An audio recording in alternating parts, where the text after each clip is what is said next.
Well, with 4th of July celebrations either underway or just wrapping up across Western Mass, Spangled Springfield may be the biggest one of them all. Western Mass News reporter Tyler Beraldi is live in studio with more details on tonight's event. And Tyler, just like in years past, it seems it was a fun time. It certainly was, Matt, because believe it or not, there are fireworks everywhere tonight. A lot of them. But the biggest show of all took place, like you said, at Riverfront Park in Springfield, where we caught up with organizers and even some first-time attendees. Take a look. It is because of our veterans that America is still the greatest country in the world. Spangled Springfield took over Riverfront Park for Independence Day, with the beautiful weather drawing thousands for a one-of-a-kind fireworks celebration.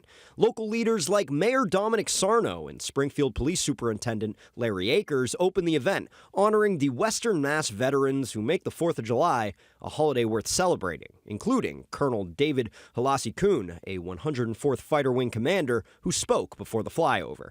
We stand ready on any field and in any sky to keep our friends, families, and fellow Americans safe. From there, it was music with Max Tone rocking the stage, food with vendors packing the walkway, and fireworks, something Spirit of Springfield President Judy Matt tells us is done best in the city of firsts. Many communities have the ground displays, but we have that beautiful bridge, and I think that kind of sets it apart. And City of Firsts is the best way to put it, because we even got a chance to speak with Julius Schatz and Declan Andrews, two 10th graders from Chicago who are seeing how America is celebrated in the Bay State for the first time. They're not really allowed to have fireworks in Chicago, so it should be interesting to see really big ones and exciting ones. And Matt emphasizes that giving people these lifelong memories is what events like Spangled Springfield are all about. Well, I really do like to see the expressions on the people's faces, because it's kind of joyful, you know? The rockets, red glare, bombs bursting in air, that's what they want to hear tonight.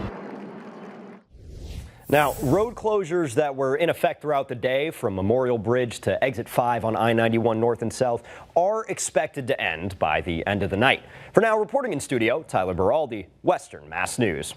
That was a great shot.